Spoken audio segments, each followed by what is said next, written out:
Hey, Edison, I don't know if people are coming back in, but it must be a long session today. We have 4 videos instead of 3. We usually have 3 videos, but this is video 4.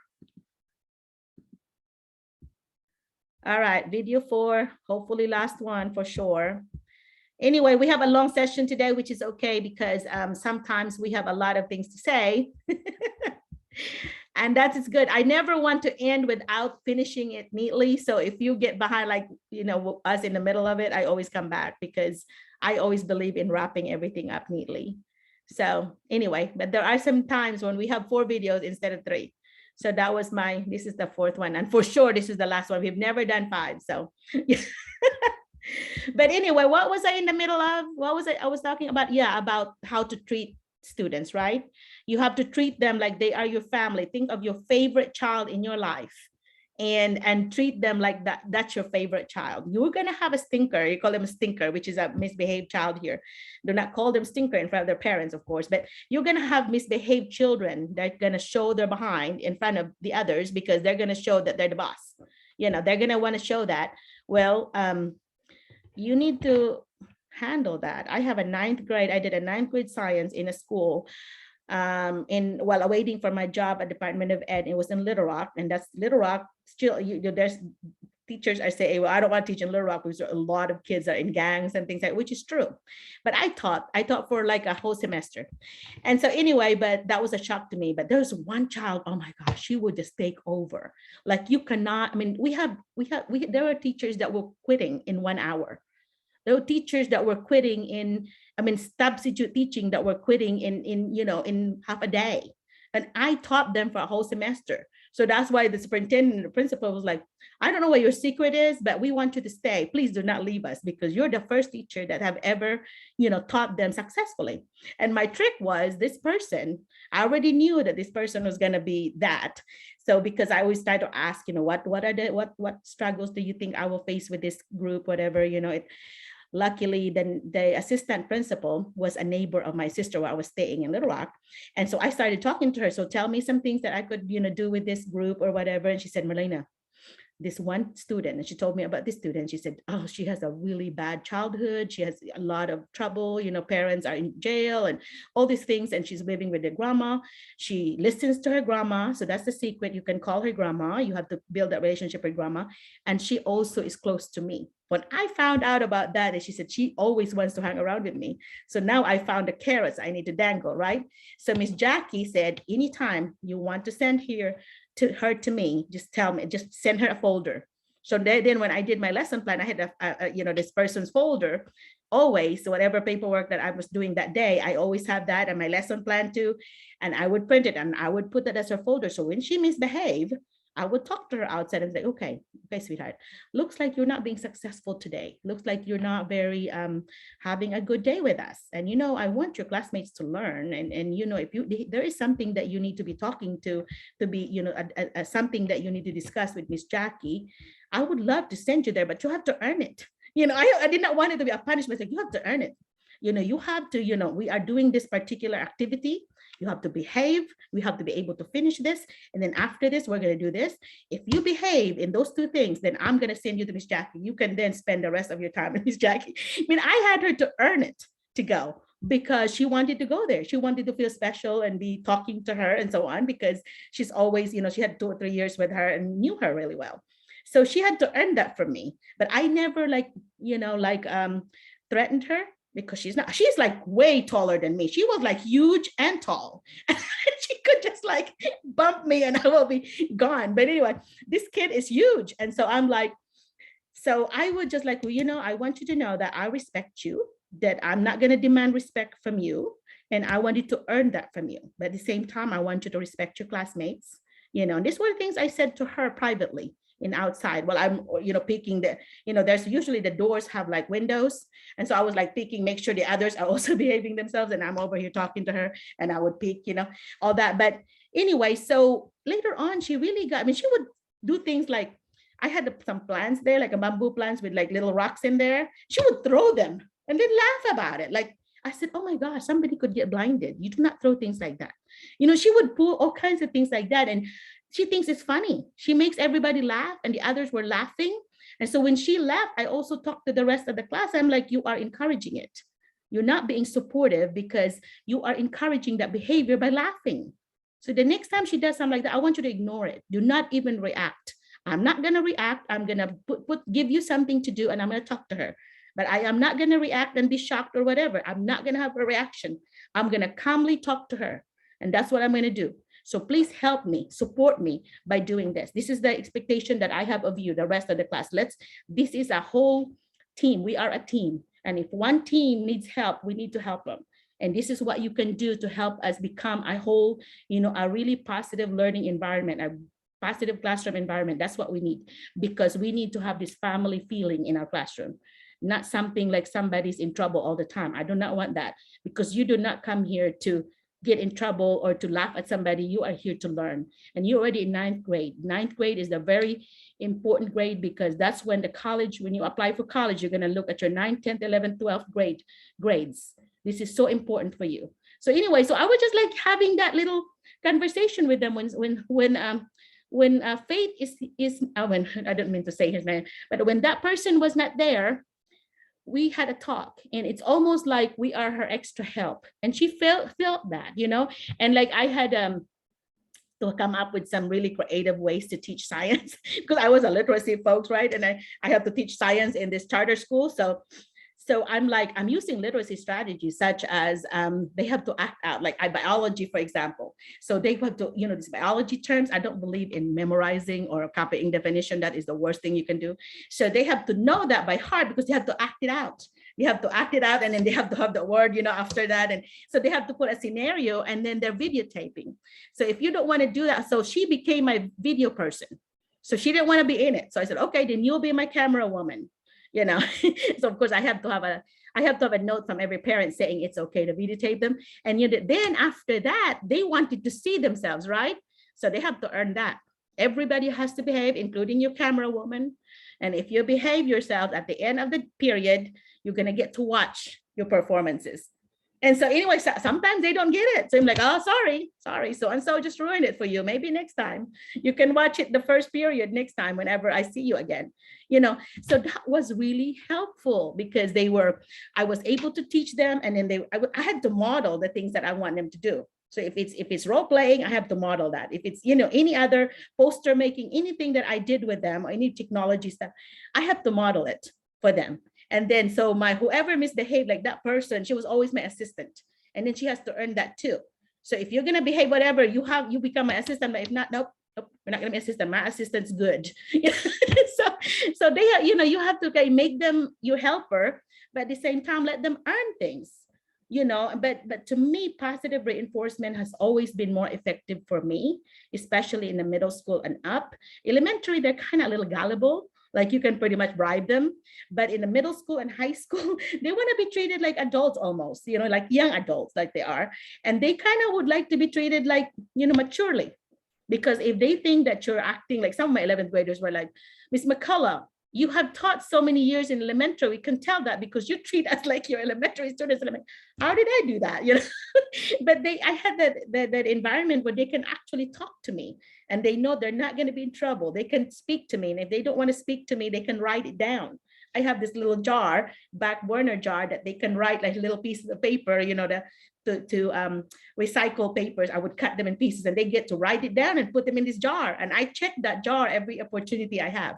I never sat on my desk. I always went around the room, and in my room, I have the 4 corners. I had the 4 little stinkers in my classroom. They're in the 4 corners. I made that way so that I have to go at every corner and be, to have that proximity thing where you have to be close to them. So I made me go there, because I put them in 4 corners, just because I don't want them to be a team and get in trouble at the same time. So that's my 4 posts. I did that a lot. And then anyway, so you can come up with your own strategy. Can somebody share with me what your strategies are that's been successful to you? Because this is going to be the end of our thing. Can anybody share something that you might have dealt with a very student that misbehaved, and you were able to successfully handle that child? Anybody? Well, so you have to experience that. Well, you're gonna find an very, I mean, you're gonna tell me, oh, Ms. McCullough, you're right, because you will find an extreme example here. In the past video, I said something about this other student that's also really big, and he was always like pretty much a bully, and the teachers were like, oh, poor you get so and so.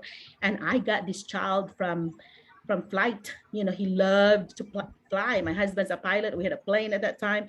And so then he had to earn riding Mr. McCullough's airplane. That was like, it took him forever to earn it, but it did. And I worked with with a parent to have him earn that. He even earned coming to my house. At that time, we had a swimming pool, we have an indoor pool. So, and now I've given that all up because this is just my husband and me. We are in a smaller place, not a 5-bedroom anymore. We have a 3-bedroom. But anyway, so my students earn that. Every Friday, we pretty much like have a pool party at my house. And so the parents were involved. They have like grilling party. I would have my grill going. Some people would bring hot dogs, some people hamburgers, some people buns, some people, so they would do that. And we just like a little get together at my house. And so Mr. McCullough, like, yeah, it's Friday. Merlina's again bringing either my students or my Girl Scout students. I had 18 students in my Girl Scout. And so I would invite them, and they would come over, and we would have a get together. You can do that here, in Helena especially. You can do that. Do not be doing that. And I live in a very small town. It was in the 1990s, very different times. So you cannot do that. Those are really extreme example. But the things that you can do now are things that are meaningful, that they will see that it's useful in their lives, because the brain will only retain something when they see the relevance. So your so what part. So why do I need to learn this? So you need to answer that question. In fact, I always say at the beginning of my lesson, the so what part, you need to learn this because when you go to college, you're going to do this. When you in your real life, you might want to experience this. You have to connect it to why they need to, the reason why they need to learn something. Because if they see that it's just junk, it's just something that you're just doing and that's not really related to them, they're just going to put it in a short-term memory spot and then delete it. So if for them to put it in the long-term memory part of their brain, you need to show the relevance of the real life relevance of the connections that they will have with that topic, whatever it is. And then they will, okay, let me listen to it because I need to know this, something like that. And just use I have a booklet of strategies that I'd like to show you and to share with you, and do some of those, like from 4 corners, where you have them do 4 corners of the room and they have to, answer whatever it is, from dividing them into 2 lines. And if they agree with it, step up or step back, whatever, all kinds of strategies, even a conga line where you have to, have the conga music. And then when it stops, you have the 2 lines go. When it stops, then they have to talk to somebody. I have all kinds of strategies like that, it will be fun for them because it's new. They never had it with others, but bring those things in. If you know something that is a hit with students, use those. Don't just be a boring teacher that will just give them a worksheet. Okay, you have to be what I said. Do not be a sit and get person. Sit and get, GIT, sit and get, because that is something. If you're a drill sergeant, you're just giving them drills. That's not going to be successful. You have to be a facilitator, a guide on the side, instead of a sage on stage, okay? All right, so that's all I have. And this is the 4th video, and only one person really shared about what worked for them or question. So anybody else, because we should have lots of time before this runs out. Anybody else, any last question that you may have, any reminders, anything? Or any takeaways? Do you have any takeaways that you got maybe from today? You have to identify at least one thing you learned for your brain to also remember that. I do that at the end of the day. I have them line up before the bell rings and they have to tell me what they learned. Let's start, take it out, okay? And so anyway, so I would do things like that before lunch, or high school, I don't know, they might not work as much, but elementary it did work. But anyway, the high school, they really want you to they really want you to treat them like I'm your equal, They tell you about their love life.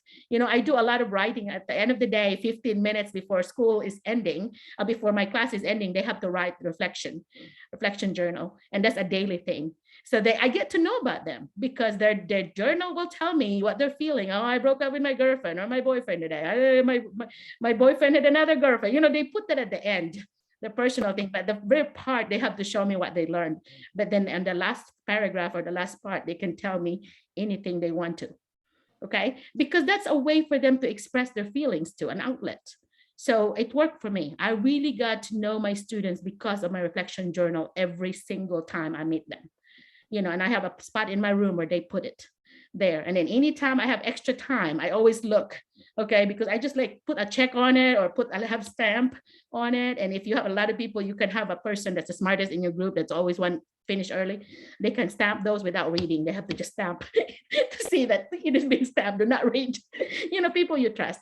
But anyway, I did stuff like that. That way they see that, oh, she's doing something with this. Although the reality was I may have been just reading group 1 on Monday, group 2 on Tuesday, group 3 on Wednesday. But then, eventually I got to read everyone's.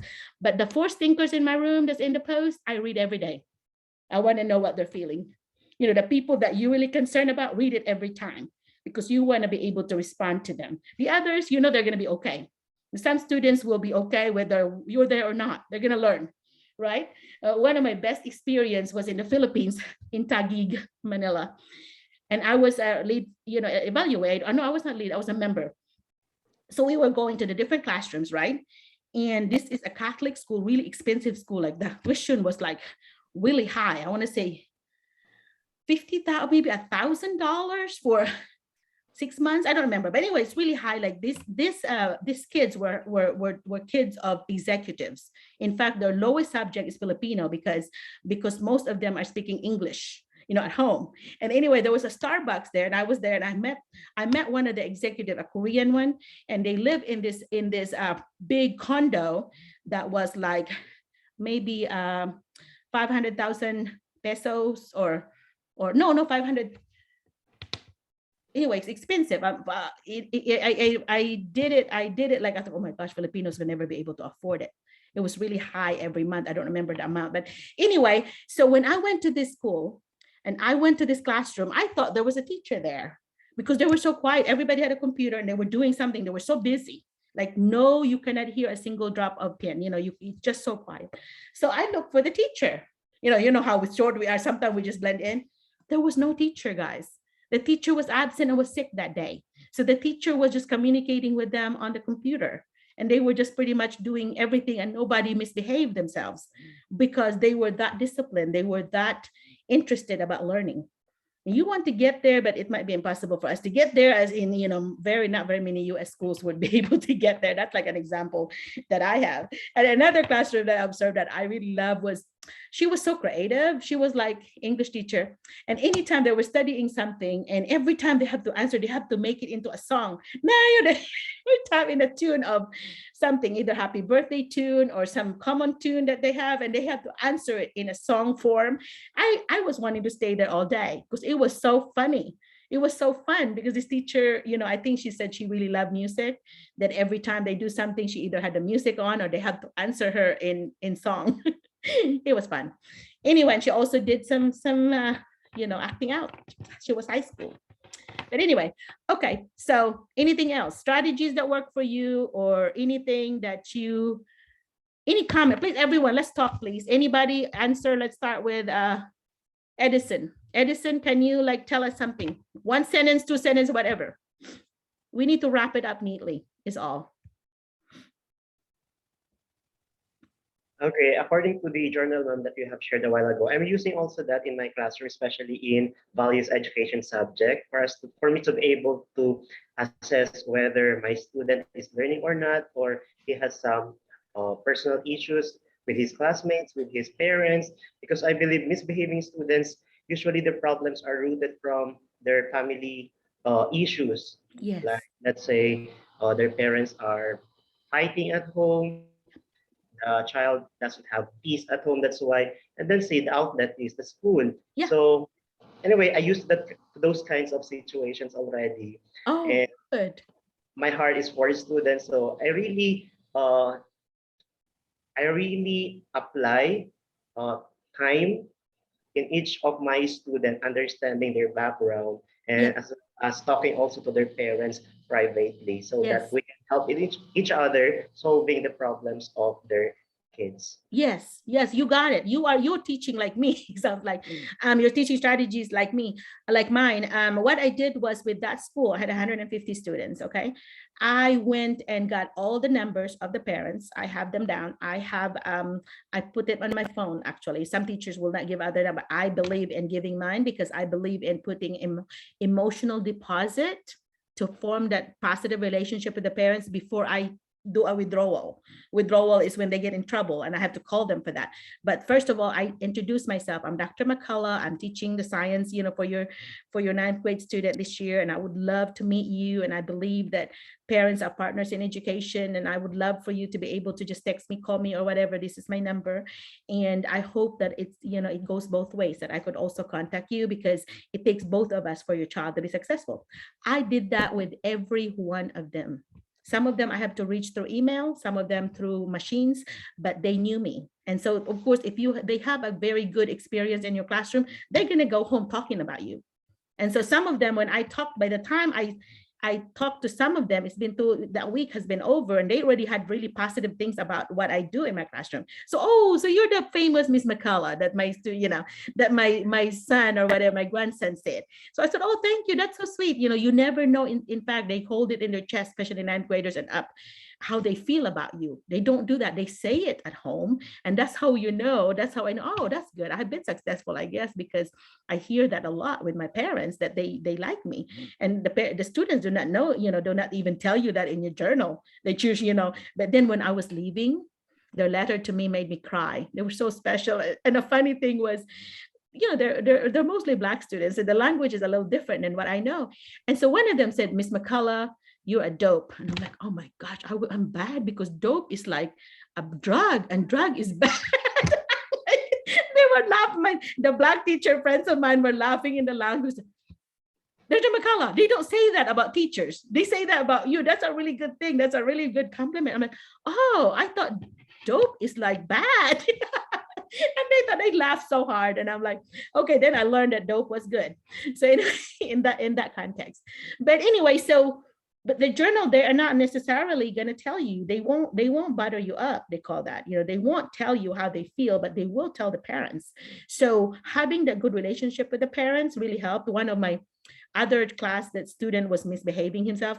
Luckily for me, the grandmother was always volunteering in the classroom, was always copying papers in the copy room. So all I have to do is go see her or text her and said, okay, please come over to my classroom because you might want to observe your grandson. So she would come in and she said, so he didn't know at that school teachers were allowed to have our cell phones, but just don't, like I could text, but not really talk, whatever. So I could text parents or whatever. And so that really helped me a lot. I mean, this grandson was like, oh, please don't text my grandma today. And I'm like, well, it depends on how you act today. So anyway, so things like that, find out about the student and what you can learn. They might have a favorite teacher that they really respect from the year before. Or they might have an administrator that they really like that person that I said earlier. So anyway, find the strengths and so you find the carrots that you're going to dangle in front of them, right? And find the things that you're going to take away from them. Like my camera thing, they really want that. So, are we going to video today? Are we going to put that in YouTube? I said, I'm not going to put it in YouTube, but we're going to put it in our classroom website, whatever, that's private. But also, and I said this earlier, do not befriend your students, especially in high school, until they get out of your classroom or even they get out of school, because that's really not a good idea to do that. I mean, some teachers believe in doing that because that's an extra rapport things, but to me, I believe strongly that you do not do that. Because your personal life should be your personal life. You should not have your students knowing your personal life or whatever, for your private Facebook. But you have your Google Classroom. That is the time when you can, really talk to them. You can do messages to them and so on. So if you do not have Google Classroom 101 yet, you need to look and find out about that, because they are going to be using Google Classroom. So that is something that you don't have to learn if you already know that. Who does not know Google Classroom about this? The people that are coming here already, does anybody need help with Google Classroom? You already know, you already use it. See, I'm telling you, in the Philippines and also abroad, people teaching abroad, you're so ahead compared to some of our schools here. And you have to remember, Helena is one of the poorest schools. So how the funding works is they actually give more money to the to the schools that have more diverse, like more, they call them free and reduced lunches, which is your poverty kids, your high risk poverty kids. And they actually give them more money. But in the case of Helena, that has been taken over by the state. So they are very strict on what is spent, how the money is spent. They are being controlled right now by the state. I don't know when they're going to get out of that control. And that's why their hands are tied with the budget. And so they're pretty much told, this is how much you can spend on this, no order. So they don't have as much freedom as the other schools. That could be a temporary thing. Hopefully they will be over that. Some schools that are struggling in scores or in budgeting, they will be in that category. And they're not the only ones. There's a few schools. Schools in Arkansas are being graded: A school, B school, C school, and then D school, and then F school. So you can Google that. I need to send you some links on that, but you can Google that school performance index or something in Arkansas. And there is a whole website where you can actually see everybody's grades, because that's a public knowledge. Okay. So anyway, so what I would like for you to do, if you're coming here, your school, go to that website. I want you to read everything in that website, especially the previous board meeting agendas and minutes, because that will inform you of what's been going on in that school. So that would teach you a lot. And then if there is a handbook, I know this with Helena, you have a student handbook, but I don't see a parent handbook or a teacher handbook. Most schools have that. So you may want to read, if there's the word handbook in it, read it, because that's very informative for you. And it's long, but you might not read it in one section. You might do it a section at a time, so you can really get it in, because that is your key. You don't want to walk around in the school and not knowing what's gonna be expected of you and your students. That is a big no-no, because you will do things that are not supposed to be doing. Okay, like the discipline policy, that is in the handbook usually. So if you have the discipline policy, I want you to pay attention to that, make notes of that on what to do. For example, some school would say they get in trouble one time, you write their names on the board. Second time, you put a check mark. Third time, you have to send them to or talk to them or whatever, send them to the counselor. And the next step is this, their parents, whatever. So they have these steps that you have to do before you send them to the principal, because the principal is supposed to be your last resort. So you are supposed to be doing all these things. But at the same time, some teachers are afraid to send them to the principal, that they'll just let them go and let them go and let them go. And then that's when the students think that you're just a pushover. They don't have to behave with you because you keep warning them and nothing happens. So in my classroom, if I tell you this is going to happen, and who's raising their hand? If this is going to happen, then that's going to happen. Okay. Somebody raising your hand, go ahead. Okay, go ahead. No, actually, it's not related anymore to classroom management, but I'll just something about the processing of some of our documents in Arkansas, since Okay. I'll be arriving next month. Mhm. So please help us also, Doc, in getting our SSN, in opening our bank accounts. But you can't do that until you get here, because this is what happens in Social Security. You can, if you already know your arrival, like for example, Edison, right? We can go ahead and get the Social Security Administration, write this down, because you are the one that's going to be doing this, because you know your schedule. Social Security Administration, and there's a website, and then there's going to be locations, and your location closest to Helena is Forest City. So look on the Forest City and look for a schedule and do a schedule, because right now they're still under COVID rule, at least last time, COVID rules, where they won't just open to anybody. You have to have an appointment before the security guard will let you in. And so that's what you need to do, is make an appointment. You know you're going to be coming on the 17th, and then you tell me, because I'm going to be taking you. So then I will do my schedule at that time to go and see you and take you. Okay. So if somebody else is coming that time, we'll do it at the same time. So be talking to the others. If they're coming at the same time, you can go ahead and schedule at the same time. That way you can have others ride with you. That's how I met Maria was there, and her superintendent drove her there. And I drove the others. I drove them myself. Yeah. Thank you so much, Doc. You're such a huge blessing to all of us. Oh, well, you're welcome. I'm glad to help. It makes me happy to be able to, I feel like I'm in the field still. We have known you before, though. Well, that's good. Well, the others, I'm so glad, these are my Jessica and Eva Leslie. They're like my regulars. They're here every Friday. Oh, thank you. And I apologize again for being late today. Oh my gosh, I was so frustrated with our technology. We never have problems with our technology here, but this week, oh my gosh, I can't even stream my movies. That's how bad, being retired, I'm watching my Netflix, I'm watching my Hulu, and I'm like, I can't even, it keeps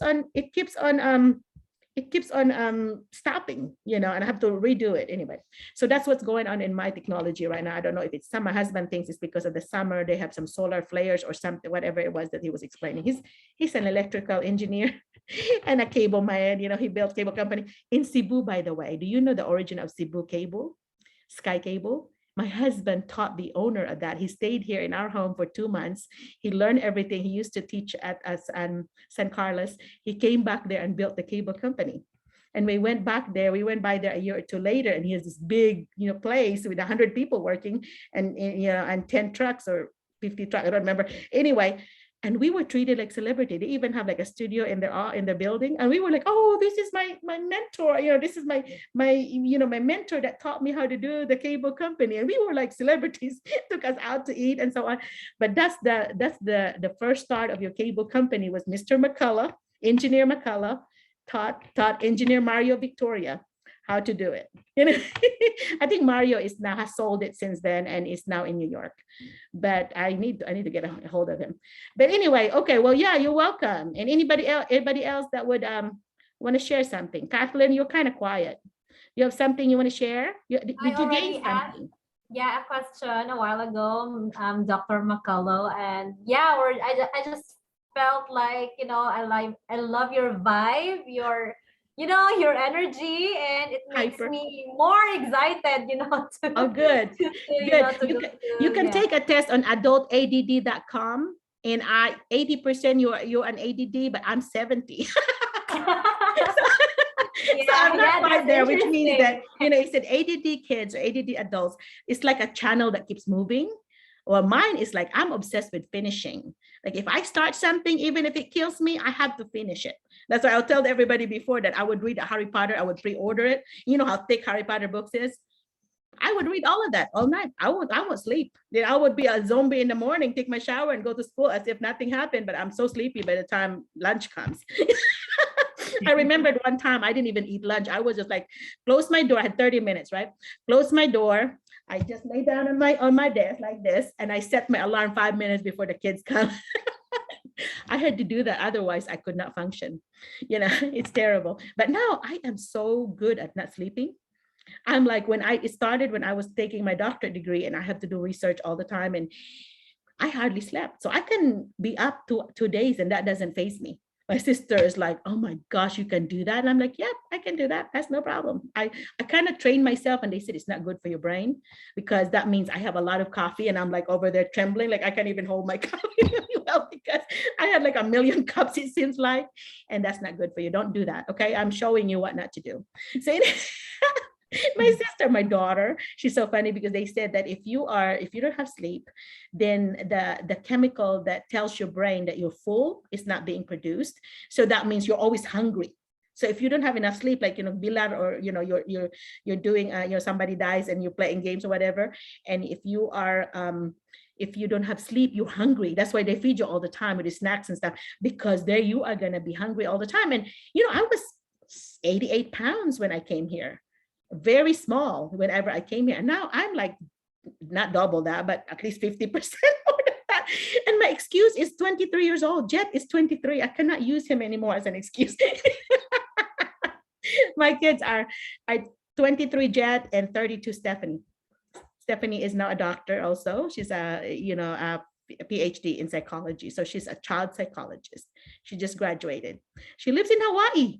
So I was just talking to my husband. I'm like, I need to buy a ticket to go to Hawaii, and then I'll buy a ticket, leave you in Hawaii. You have nice beaches. And then go to the Philippines. That's what I told him yesterday. And he said, okay, do it. And I'm like, yeah, but he had a stroke. He had 2 strokes and a COVID, my husband. And he is 30 years older than me, my husband. We've been married 35 years. I was 19 years old when we got married, and he was already 50. The 31 years difference. I love him to death. I've never had any boyfriend, so he's my soulmate, but we're so happy 35 years later. And this is after he has, I think, more than 7 lives, because he had a plane crash, not our plane, but another plane that's like look the kite, the ultralight plane. He had that. He had a heart attack. He had prostate cancer. He had a COVID and 2 strokes. Okay, and through all that, we survived. And lots of prayers.